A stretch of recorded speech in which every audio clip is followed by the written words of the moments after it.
Hello student, स्वागत है आपका एक और नए वीडियो में। आज हम अमिताभ घोष के फेमस ऐसे the testimony of my grandfathers book case की समरी को अच्छी तरीके से समझ रहे हैं। इस वर्क में अमिताभ घोष ने हमें बुक्स और रीडिंग का महत्व समझाया है। तो चलिए अब हम लोग इस ऐसे की समरी को और अच्छी तरीके से समझते हैं। इस ऐसे के लिए अमिताभ घोष को 1999 में पुशकार्ट प्राइज़ भी मिला था और ये 1998 में पब्लिश हुआ था कुना PP journal of post colonial writing. इस जर्नल में ये जो ऐसे है वो पब्लिश हुआ था। Amitav Ghosh recalls how as a child he used to visit his grandfather's house in Calcutta।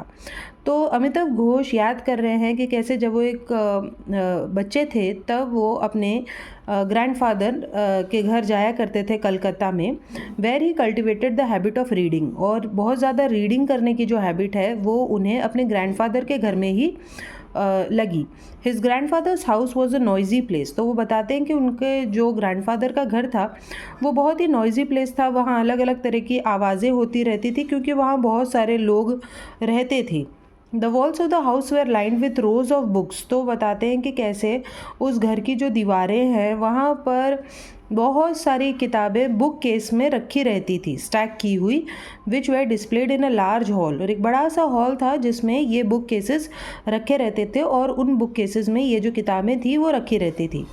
The writer was the only person to read the books. और जो राइटर थे वही, मतलब इतनी किताबें होने के बावजूद राइटर ही वो व्यक्ति थे जो उन किताबों को पढ़ते थे। बाकी लोग जो हैं वो उन बुक्स में इंटरेस्टेड बिल्कुल भी नहीं थे। Other members of his family like his uncles aunts were least interested. तो बाकी के जो फैमिली मेंबर्स थे जैसे राइटर के अंकल आंट, ये लोग उस काम में इंटरेस्टेड नहीं थे, रीडिंग नहीं करते थे। Almost all of the books belong to one of his uncle who was an avid reader. तो अमिताभ घोष बताते हैं कि कैसे ये जो सारी किताबें थी वो उनके एक अंकल की थी जो बहुत ही बड़े रीडर थे, उन्हें बुक्स पढ़ना बहुत पसंद था। The writer had been secretly pillaging the books. अब क्योंकि राइटर को भी रीडिंग बहुत पसंद थी और उन्हें वो बुक्स लोग छूने नहीं देते थे कभी कभी, इसीलिए वो सीक्रेटली यानी चोरी छुपे उन किताबों को निकालने लगे वहाँ से और उन किताबों को पढ़ने लगे। Next the writer tells us what kind of books were allowed to be kept on those shelves. इसके बाद राइटर बता रहे हैं कि किस तरह की किताबें उन बुक शेल्व्स पर रखी रहती थी।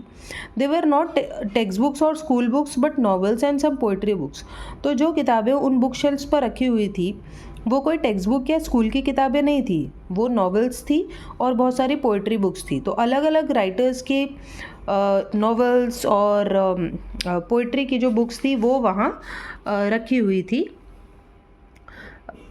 There were books like the golden बो। अब कौन कौन सी बुक्स थी वहाँ पर ये यहाँ बताया गया है। तो Golden Bough, the collected works of Sigmund Freud, Marx, Engels manifesto, इस तरह की बहुत सारी बुक्स वहाँ रखी हुई थी। About a quarter of the novels were in Bengali. और इसके अलावा करीब जितनी भी वहाँ बुक्स थी उसमें से एक क्वार्टर बुक्स तो बंगाली लैंग्वेज की थी। Prominent among these were the works of Bankim Chandra Chatterjee. तो ये जो बंगाली वर्क वाली बुक्स थी उनमें जो राइटर थे वो थे बंकिम चंद्र चटर्जी की बुक्स, शरद चंद्र की और रविंद्रनाथ टैगोर की, विभूति भूषण एक्सेट्रा। तो इन राइटर्स की बंगाली बुक्स वहाँ पर रखी हुई थी। Many of the books were those that were written in English. और बहुत सारी बुक्स तो ऐसी थी जो उन बंगाली राइटर्स ने इंग्लिश में लिखी थी। अदर्स वे ट्रांसलेटेड कॉपीज़। और बाकी के जो बुक्स थी वो ट्रांसलेटेड कॉपीज़ थी, यानी कि बंगाली से दूसरी लैंग्वेज में इंग्लिश में ट्रांसलेट की हुई। The greatest master pieces of the 19th century were dutifully represented. The novels Dostoevsky, Tolstoy, of Victor Hugo, Flaubert and others. तो इसके अलावा जो दूसरे लैंग्वेज की बुक्स थी जैसे रशियन, स्पेनिश वगैरह, तो इन लैंग्वेजेस से बंगाली या इंग्लिश में ट्रांसलेट की हुई बुक्स भी वहाँ पर रखी हुई थी, जैसे कि टॉल्स्टॉय का वर्क, विक्टर ह्यूगो का, दोस्तोयेवस्की, फ्लॉबर्ट का, इस तरह की सारी जो बुक्स थी वो वहाँ रखी हुई थी। Ghosh tells us about his meeting with the Burmese writer म्या तान ठिंट।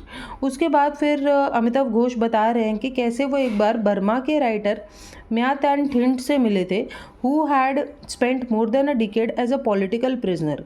और करीब 10 साल म्या तान ठिंट को उनके देश में एक पॉलिटिकल प्रिजनर के रूप में कैद करके रखा गया था 10 साल तक।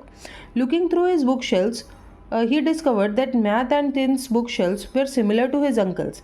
तो जब उन्होंने म्याथ एंड टिन की बुक्स देखी, उनका बुक शेल्फ देखा, तो अमिताभ घोष रियलाइज़ करते हैं कि कैसे वहाँ रखी हुई बहुत सारी जो बुक्स थी वो उनके अंकल की बुक्स जैसी ही थी, सिमिलर थी। तो वो बता रहे हैं कि कैसे हम किसी भी राइटर के बुक्स को या बुक शेल्फ्स को देखें, हमें एक सिमिलैरिटी मिल जाएगी, यानी हम जो पढ़ते हैं बाकी के लोग भी वही पढ़ते हैं। Next, Ghosh tells us that location is intrinsic to a novel. इसके बाद वो बताते हैं कि कैसे किसी नॉवल में जो लोकेशन है वो बहुत ही ज़्यादा इम्पॉर्टेंट होती है। It is very important just like the plot and character. जैसे प्लॉट और कैरेक्टर्स इंपॉर्टेंट है एक नॉवल के लिए, वैसे ही लोकेशन भी इम्पॉर्टेंट है। The Spanish, English, French and Russian novelist have read each others works. तो जो स्पेनिश लोग हैं, इंग्लिश लोग हैं, फ्रेंच और रशियन नॉवलिस्ट हैं, इन सभी लोगों ने एक दूसरे का वर्क पढ़ा है। इसीलिए क्योंकि ये जो बुक्स हैं वो हर जगह जाती हैं। इसी तरीके से जैसे कि बर्मा में बैठे हुए उस राइटर ने बाकी दुनिया के बुक्स को पढ़ा हुआ था, तो वही यहाँ पर अमिताभ घोष बता रहे हैं कि स्पेनिश, इंग्लिश, फ्रेंच या रशियन नॉवलिस्ट, इन सभी ने एक दूसरे के वर्क्स को पढ़ा हुआ है। दस the novel is vigorously international. इसीलिए वो कह रहे हैं कि ये जो नॉवल है वो इंटरनेशनल हो गई है। जैसे कि हमारे ही देश की जो पंचतंत्र है वो हमारे देश में तो पढ़ा गया ही है, उसे ट्रांसलेट किया गया है दूसरे लैंग्वेजेस में, अलग अलग लैंग्वेजेस में, और उसकी जो स्टोरीज़ है वो अब ग्लोबल हेरिटेज बन गई है, यानी दुनिया भर में पंचतंत्र को पढ़ा जा रहा है। Equally the stories called Jatakas. इसी तरीके से जो जताका स्टोरीज़ हैं came to be diffuse throughout Asia. वो पूरे एशिया भर में अलग अलग जगहों पर उन्हें पढ़ा गया है, जो बुद्धि स्टोरीज़ हैं उनको। Ghosh talks about Hindi films being the most widely circulated. Novels के बाद अब वो हिंदी फिल्म्स के बारे में बात करते हैं कि कैसे ये जो हिंदी फिल्म्स हैं वो most widely circulated cultural artefacts in the world बन गई हैं, यानी दुनिया में मोस्ट वाइडली सर्कुलेटेड बन गई हैं, यानी हर जगह इन फिल्मों को देखा जा रहा है। ऐसा नहीं कि हिंदी फिल्म्स को बस हमारे ही देश में देखा जा रहा है, बल्कि बाकी के देशों में भी उनको देखा जा रहा है। Towards the end of his uncle's life, his uncle abandoned all books. तो वो बताते हैं कि कैसे ये जो उनके अंकल थे, जिनके वो बुक शेल्फ्स थे, जिनको रीडिंग इतनी पसंद थी, जब उनका अंत समय आया और जब वो काफ़ी बूढ़े हो गए, तब उन्होंने बुक रीडिंग बिल्कुल छोड़ दिया और वो बॉम्बे फिल्म्स, यानी कि वो हिंदी फिल्म्स वगैरह देखने लगे। Then Ghosh writes about Bankim Chandra Chatterjee. इसके बाद वो बंकिम चंद्र चैटर्जी और उनके नॉवेल्स के बारे में डिस्कस करते हैं। Who decided to domesticate the novel. तो बताते हैं कि कैसे बंकिम चंद्र चैटर्जी ने नॉवल को डोमेस्टिकेट किया, यानी कि उसके पहले ज़्यादातर नॉवेल्स जो हैं विदेश में लिखी जाती थी, विदेशी लोग लिखते थे, लेकिन बंकिम चंद्र चैटर्जी ने इंडिया में नॉवल को लिखा, but was derided as monkey like imitation of the west. लेकिन जब उन्होंने नॉवल लिखी तब बहुत से लोगों ने उनका मजाक उड़ाया और कहा कि तुम बस एक वेस्ट की नकल कर रहे हो। मंकी लाइक इमिटेशन यानी बंदर जैसे नकल करता है, उसी तरीके से तुम भी वेस्टर्न राइटर्स की नकल कर रहे हो, इमिटेट कर रहे हो नॉवेल को लिखकर। बंकिम रिस्पॉन्डेड। तो बंकिम चंद्र चैटर्जी ने इसको बड़े ही पॉजिटिव तरीके से लिया और कहा that imitation was the law of progress, और कहा कि इमिटेशन जो है वो तो प्रोग्रेस का लॉ है, यानी कि अगर हमें प्रोग्रेस करना है तो पहले हमें ऐसे लोगों को देखना होगा जो प्रोग्रेस कर चुके हैं, उन्हें कॉपी करना होगा, इमिटेट करना होगा। There were no indigenous writers. तो वो कहते हैं कि पहले से कोई इंडिजिनस राइटर्स यानी खुद अपने आप लिखने लगा हो, ऐसा कोई नहीं है। हर कोई किसी ना किसी से प्रेरणा लेता है, ऐसा वो कहते हैं।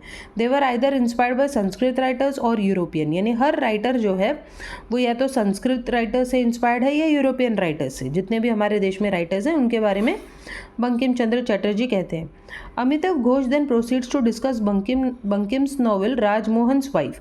इसके बाद फिर वो बंकिम चंद्र चैटर्जी की नॉवल राजमोहन्स वाइफ को डिस्कस करते हैं अमिताभ घोष, जिसे इंग्लिश में लिखा गया था और बंकिम ने इसे 1860 में लिखा था। He tells us how Bankim wrote elaborate passages in his novel। तो बताते हैं कि कैसे बंकिम चंद्र चैटर्जी ने अपने उस नॉवल में बहुत ही लंबे लंबे पैसेजेस को लिखा, विच ही परहैप्स रोट फॉर हिमसेल्फ। और शायद वो जो लंबे पैसेजेस उन्होंने जो इंग्लिश में लिखे वो अपने खुद के लिए लिखा था, and did not intend to publish, और शायद वो उस नॉवल को पब्लिश भी नहीं कराना चाहते थे। एंड द ओनली ऑडियंस और listener in his mind must have been his book case.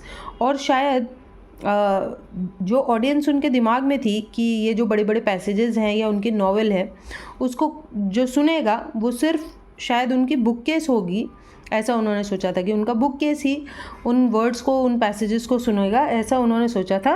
लेकिन बाद में उस नॉवेल को पब्लिश कर दिया गया, ऐसा अमिताभ घोष हमें बताते हैं। सो ये थी एक शॉर्ट समरी इस ऐसे की। आई होप आपको ये समझ में आई होगी। सो चलिए हम मिलते हैं नेक्स्ट वीडियो में, तब तक के लिए बाय।